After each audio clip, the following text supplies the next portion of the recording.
After years of retirement, a Marion County woman says she is headed back to work. And the reason is the cost of her property insurance. Our Lewis Bolden has been investigating Florida's property insurance crisis for more than a year now. Lewis? It is an ongoing issue. Everyone who owns a piece of property in Florida is impacted, and it is affecting people in multiple ways.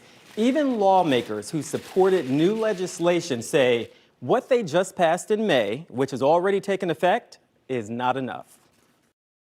I just see what I was paying before. When Pamela Kelley opened the latest notice from her property insurer, her reaction was quick and decisive. That I'm going to have to go back to work. I'm going to have to get a part-time job, or I'm going to lose my home. Those are the options. Yes. 2 years ago, Kelley's insurance premium was $611 per year.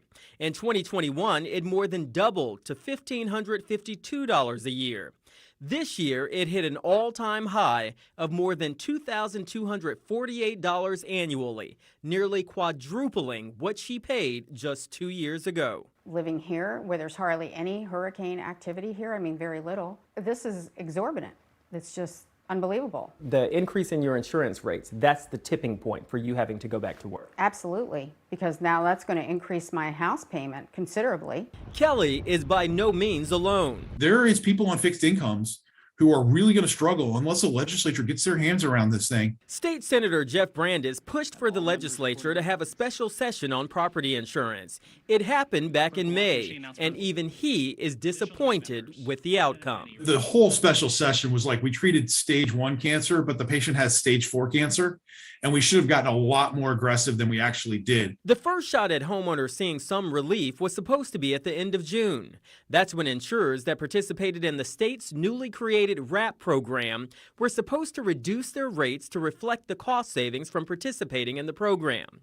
More than 60 insurance companies filed rate reductions with the Office of Insurance Regulation. The average reduction was about 1 to 2%, but most companies had already raised their rates upwards of 40%.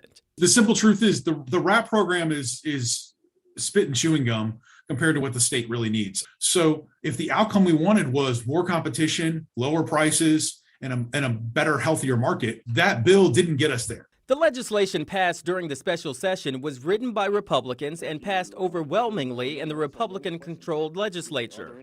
Brandes is a Republican. So how much responsibility do Republicans now bear? I think the entire legislature bears responsibility for not doing enough on the space. Brandes says the legislature still has work to do. Meanwhile, for Kelley, it's back to work. When you retired, did you ever imagine this scenario? Never dreamed that this would ever come about.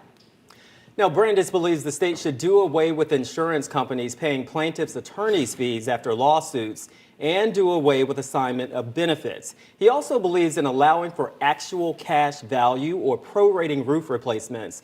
He says if all three things are done, the market will eventually correct itself. And we will have to wait and see with this issue. All right, Lewis Bolden, thank you.